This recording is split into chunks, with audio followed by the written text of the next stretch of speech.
مجھے گنوا دیے تو کھانے تو بعد مینوں کہنے لگے کہ تسی دوبارہ کدو آؤ گے؟ میں کہا جدو تسی 200 بندے نو میرا بھی نام دس لو گے ادو آ جائیں گے۔ اب مالدار آدمی ہے نا، تو اب بعد میں مجھے ایک دو دفعہ انہوں نے فون کیا، میں کہا وہ بڑے بڑے پیران دی اس لسٹ میں اپنا نام نہیں شامل کرانا چاہتا، میں نے تو نہ چھوٹے چھوٹے جی رہن دے بھائی، ہم بچتے ہیں اس کام سے، بچتے ہیں ایسے آدمی سے۔ وہ کسی درویش نے کہا تھا جس کی ہر بات میں پوشیدہ ہو نشتر کی چبھن، ایسے ہر صاحب احسان سے ڈر لگتا ہے، بچنا چاہیے۔ تو مالداروں کے تو آپ بڑے مرید ہوتے ہیں، کئی پیر حاضریاں دیتے پھرتے ہیں، کئی مولوی دستے نگر ہوتے ہیں، معاذ اللہ، اللہ خودداری اور عزت نفس عطا کرے، آمین تو کہہ دیجئے، دینداری کی اللہ توفیق عطا فرمائے۔ تو بہت بڑے جاگیردار تھے حضرت سلطان باؤ رحمۃ اللہ علیہ کے والد۔ بی بی شیبہ کہتی ہے نمازی بنانا تھا خاوند کو۔ کس کو؟ کس نے؟ بولے کس نے نمازی بنانا ہے؟ اور بیوی کو کس نے بنانا ہے؟ پکی گل نے جی؟ میں ایک کونسلر صاحب نو میں کہا ماشاءاللہ جیت گئے ہو؟ کہندے ہاں جی۔ میں کہندے جی کوئی حکم ہوئے تو میں دسو۔ میں کہ حکم ہے کہ تسی اپنے ہلکے دے بندیاں دی ڈیوٹی لانی، کیڑا کیڑا نماز حاضری لانی ہے، کیڑا کیڑا نماز پڑھنا ہوندا ہے تے کیڑا کیڑا نہیں ہوندا۔ کہنے لگے بڑے سیانے نکلے ہو، پہلا مینوں ہی وسیتے واڑ چھڑیا جی، میں جاؤں گا تے دوجیاں دی حاضری لاں گا نا۔ تو خاوند نمازی بنائے گا بیوی کو تو اس سے پہلے خود بنے گا تو بنائے گا نا جی۔ جی تو اگر خاوند کہہ دے تو پڑھیا کر، میرے پیچھے نہ لگی، تو کتنی جنی کو تو پڑھنی اونی میں پڑھنی ہے نا۔ تو میں آج میں ایک دوست کو کہہ رہا تھا، میں کہہ رہا تھا بچے وہ کام نہیں کرتے جو آپ کہتے ہیں، اور میں نے جمعے میں بھی کہا تھا بچے وہ کرتے ہیں جو ہمارا عمل دیکھ کے بچے چلتے ہیں، صرف بات پہ عمل نہیں کرتے۔ بی بی راستی کہتی ہے میں نے ٹھان لی کہ میں نے اس جگیردار کو، وڈیرے کو، اس موٹے بڑے چودھری کو میں نے نمازی بنانا اور بنا کے دکھانا ہے نمازی۔ بی بی صاحبہ کہتی ہیں کہ وہ جس خاتون کی بھی باری ہوتی تھی، 4 بیویاں ہوتی تھیں، وہ اس کا حق ادا کرتے تو بعد میں اپنی خوابگاہ میں جا کے آرام کرتے۔ ان کا جو خادم تھا ملازم، وہ رات کو دودھ کا پیالہ انہیں دینے جاتا تھا، سونے سے پہلے ان کے پاس دودھ کا پیالہ پہنچتا تھا۔ تو بی بی صاحبہ کہتی ہیں میں نے رات کو ملازم سے کہا دودھ دینے تو نہیں جائے گا، میں جاؤں گی۔ تو میں آدھی رات کو دودھ کا پیالہ لے کے حاضر ہوئی۔ تو کیسے آئی؟ میں نے کہا بی بی ہوں، آ گئی ہوں، تو اب مہربانی کریں۔ میں نے کہا اگر اجازت دیں تو آپ کے پیر نہ دبا دوں؟ چل دبا دے۔ بی بی کہتی ہیں پیر دباتے دباتے میں نے کہا اگر اجازت دیں تو صبح نماز کے لیے جگا دوں؟ یہ نماز کی تبلیغ ہو رہی ہے۔ تو بابا جی پتہ کیا کہتے ہیں حضرت بازید؟ کہنے لگے تو مجھے جانتی نہیں، خبردار مجھے تبلیغ کرنے کی کوشش کی، اس گھر میں رہنا ہے تو سانس اونچا نہ لینا، پتہ ہے تو کس کے ساتھ بھی آئی، خبردار۔ کہتے میں چپ کر کے آ گئی۔ اگلے دن پھر دودھ لے کے پہنچ گئی تو انہوں نے آنکھ کھول کے دیکھا میری طرف، پھر آ گئی ہے۔ میں نے کہا میرے خاوند ہیں، میرے سر کے تاج ہیں، پیر دبا دوں؟ کہ دبا دو۔ کہتے ہیں میں نے 10 منٹ پیر دبائے تو میں نے کہا اگر جان کی امان پاؤں تو فجر میں جگا دوں؟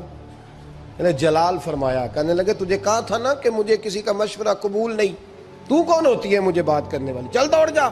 بی بی صاحبہ کہتی ہیں میں 10 دن جاتی رہی۔ کتنے دن؟ انہوں نے سختی بھی کی، برا بھلا بھی کہا، اور کئی دن یہ بھی کہا کہ کل آئی تو پھر یاد رکھنا۔ کہتی ہیں 10ویں دن میں گئی تو حضرت بازید کہتے ہیں میرے دل میں خیال آیا یہ جان چھوڑنے والی نہیں، یہ باز نہیں آئے گی، اور چلو ہے بھی تو میری بیوی، غلط بات بھی کوئی نہیں کر رہی، کہہ بھی نماز کر رہی ہے۔ کہنے لگے اگر میں سویرے اٹھ جاؤں تو پھر دوبارہ تو نہیں آئے گی، تو دوبارہ تو نہیں آئے گی۔ یہ دیکھیں میاں بیوی کا آپس میں رشتہ، سویرے اگر میں اٹھ جاؤں نماز کے لیے تیرے کہنے پہ تو میری جان چھوڑ دے گی تو؟ بی بی صاحبہ کہنے لگی میں دوبارہ نہیں آؤں گی، آپ مہربانی کریں سویرے اٹھ جائیں۔ کہنے لگے چل تو میری بیوی ہے، ایک بار مان لیتا ہوں تیری بات، سویرے جگا دینا۔ بی بی راستی کہتی ہے میں پہلے سو کے اٹھا کرتی تھی، وہ رات میں سوئی نہیں، کہتی ہے میں ساری رات رو کے گزار دی، ساری رات، اور بیدار رہ کے گزار دی۔ سویرے فجر کے وقت پانی گرم کیا، بغل میں مصلی لیا، خامد کو بیدار کیا، وضو کرایا، اور کہتی ہیں جب وہ اللہ اکبر کہہ کے سنتوں کی نیت باندھی تو میرے اس طرح آنسو گرے جیسے سیلاب آتا ہے اور دریا کا بند ٹوٹتا ہے، اور میں نے رو کے کہا مولا میرے اختیار میں یہیں تک تھا، میں مسلح پہ کھڑا کر سکتی ہوں، میں دل تو نہیں نہ بدل سکتی، وہ تیرے قبضے میں ہے، مقلب القلوب ہے، فضل کر اس کا دل بدل دے۔ فرماتی ہیں میں روتی رہی، 2 رکعتیں پڑھ کے میری طرف دیکھا تو فرضوں کی نیت باندھ لی، اور 2 فرض پڑھ کے پھر میری طرف دیکھا، کہنے لگے خبردار سویرے جگانے آئی تو۔ میں نے کہا جی نہیں جگاتی۔ میری طرف دیکھ کے کہنے لگے تو نہیں جگائے گی آج کے بعد میں تجھے نماز کے لیے جگایا کروں گا، میں تجھے جگاؤں گا۔ آپ فرمانے لگی وہ نمازی بن گئے، میں پہلے ہی نمازی تھی۔ جب ان 2 نمازیوں کا ملاپ ہوا تو اللہ نے سلطان باہو جیسا بیٹا عطا فرمایا، سلطان باہو جیسا بیٹا عطا فرمایا۔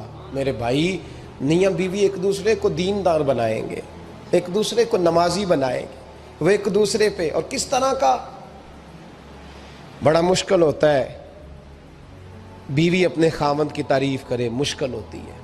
اعلیٰ حضرت فاضل بریلوی رحمت اللہ تعالیٰ علیہ کی زوجہ، ان کا طریقہ یہ تھا کہ وہ اتنی شناسہ ہو گئی تھی، اعلیٰ حضرت لکھتے تھے تو وہ واقف ہو گئی تھی، وہ کتاب کا اعلیٰ حضرت فرماتے تو وہی کتاب اٹھا کے زوجہ لاتی۔ اس زمانے میں قلم بنتے تھے اپنے ہاتھوں سے، لوگ چھری لے کے اس کے ساتھ قلم بنایا کرتے تھے، تو قلم بنا کے سیاہی رکھتی، کاغذ کئی دفعہ ڈانٹ دیتے، اعلیٰ حضرت کئی دفعہ ڈانٹ دیتے، لیکن اماں جی سنتی۔ وقت وصال آیا تو ایک دن فرمانے لگے حامد رضا کی ماں، تو نے ساری زندگی مانگا کچھ نہیں، تو نے میری بڑی نوکری کی، میرے دین کے کاموں میں سب سے بڑی مددگار تو تھی، چل کچھ چیز مانگ لے۔ جب دین کے رشتے ہوتے ہیں تو پھر معاملے بھی دینداری کے طے ہوتے ہیں، کچھ مانگ لے۔ بڑا کچھ مانگ لیتی ہیں نا بیویاں، بڑا کچھ۔ اعلیٰ حضرت کی زوجہ کیا کہتی ہیں میں نے آپ کو صبح و شام دیکھا ہے، میں نے آپ کے دکھ سکھ دیکھے، خوشی غمی میں آپ کا رویہ دیکھا ہے، میں نے آپ کو ہمیشہ دیندار اور پرہیزگار پایا ہے، اگر مجھے کچھ دینا ہے تو ہاتھ اٹھا کے میری بخشش کی دعا کر دیں، اور اگر صبح قیامت مجھے ضرورت پڑی تو میری سفارش کر دیں گے۔ اعلیٰ حضرت رو پڑے، یہ دینداری کے رشتے ہیں، رو پڑے۔ فرمانے لگے تیرے ساتھ وعدہ ہے، مصطفیٰ کریم صلی اللہ علیہ وسلم کے صدقے احمد رضا جب جنت میں جائیں گے تو تجھے ساتھ لے کے جنت میں جائیں گے، ساتھ لے کے جائیں گے۔ تو بھائی دینداری بنائیں، ہن لباس لکم وانتم لباس لہن، وہ تمہارا لباس ہے اور ان کا لباس ہو۔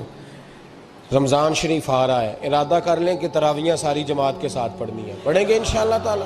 نوجوانوں سے میری گزارش ہے، جوان بچوں سے، ضروری کوئی مذہبی چیز آپ نے دیکھنی ہو، سننی سنانی ہو تو ٹھیک ہے، ورنہ رمضان میں موبائل استعمال نہ کریں، مہربانی فرمائیں، ارادہ کریں۔